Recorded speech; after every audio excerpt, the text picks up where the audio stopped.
This channel does not promote any violence, harmful, or illegal activities. All content provided by this channel is meant for an educational and information purpose only. পদ্মাপাড়ের সমালোচনায় বিদ্ধ ইউনূস সরকার। অর্থনীতি থেকে সামাজিক সর্বক্ষেত্রে সমালোচিত বাংলাদেশের অন্তর্বর্তী সরকার।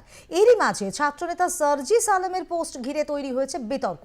সোশ্যাল ওয়ালে মোহাম্মদ ইউনূসকে 5 বছরের জন্য বাংলাদেশের একটি নির্বাচিত সরকারের প্রধানমন্ত্রী হিসেবে পাওয়ার আকাঙ্ক্ষা প্রকাশ করেছেন তিনি। প্রশ্ন উঠছে, তবে কি বাংলাদেশের অলিন্দে নতুন দলের ব্লুপ্রিন্ট রচিত হচ্ছে? ঘরে বাইরে সমালোচনায় বিদ্ধ ইউনূস সরকার। অন্তর্বর্তী সরকারের প্রধান ইউনূস ক্ষমতায় আসার পর থেকে আর্থিক থেকে সামাজিক নানা ক্ষেত্রে পিছিয়ে যাওয়ার খতিয়ান। এরই মাঝে সোশ্যাল ওয়েলে ভেসে উঠেছে একটি বার্তা।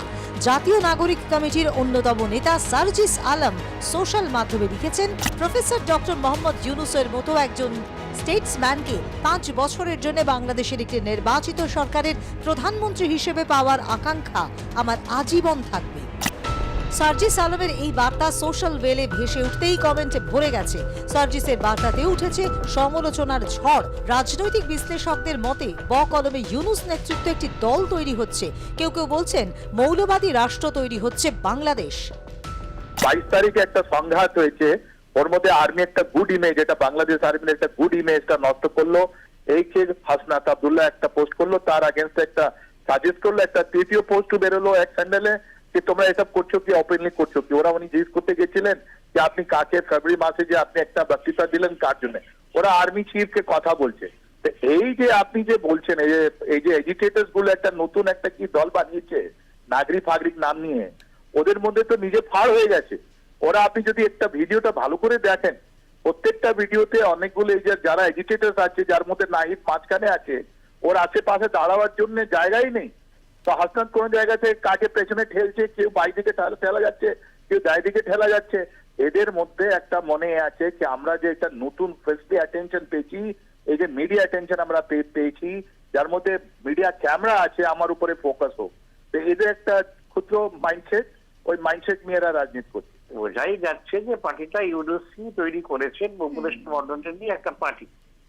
এর আগে যখন রাজার সরকার কিংস পার্টি বলে বলা হতো, জেনারেল জিয়া যখন ক্ষমতা দখল করলেন উনি নিজের পার্টি করলেন বিএনপি, এবং এরশাদ যখন পার্টি করলেন তখন জাতীয় পার্টি করলেন।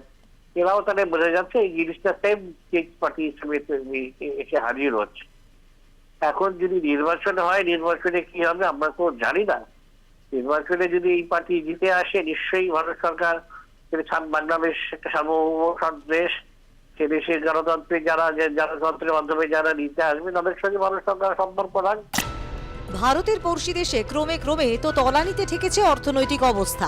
হাসিনা সরকার ভারতকে বন্ধু দেশ বলে ডাকতো, সেখানে কিনা ইউনূসের চক্ষুশূল সেই ভারতই। ভারত নির্ভরতা কাটাতে কোথায় না কোথায় দৌড়চ্ছেন ইউনূস।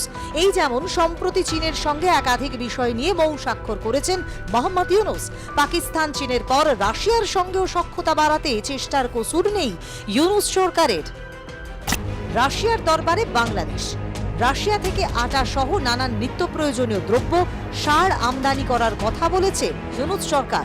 মোহাম্মদ ইউনূস সম্প্রতি সাক্ষাৎ করেছেন রাশিয়ার ডেপুটি প্রাইম মিনিস্টারের সঙ্গে। একটি বৈঠকও হয়েছে তাদের মধ্যে। রোপুর নিউক্লিয়ার পাওয়ার প্ল্যান্টে আর্থিক সমস্যা, আটা সার আমদানির বিষয়ে দীর্ঘ আলোচনা হয়। বাংলাদেশ থেকে বেশি সংখ্যক পড়ুয়া যাতে রাশিয়া যায় সে সম্পর্কেও জানানো হয়েছে মোহাম্মদ ইউনূসকে। সম্প্রতি প্রধানমন্ত্রী নরেন্দ্র মোদী ভ্লাদিমির পুতিনকে আমন্ত্রণ জানিয়েছেন ভারতে। সেই আবহেই রাশিয়ার সঙ্গে সখ্যতা বাড়ানোর চেষ্টায় মোহাম্মদ ইউনূস। তাই প্রশ্ন উঠছে, ইউনূসের ভারত বিদ্বেষী মনোভাব কি দিন দিন বেড়েই চলেছে? ব্যুরো রিপোর্ট, আর প্লাস নিউজ।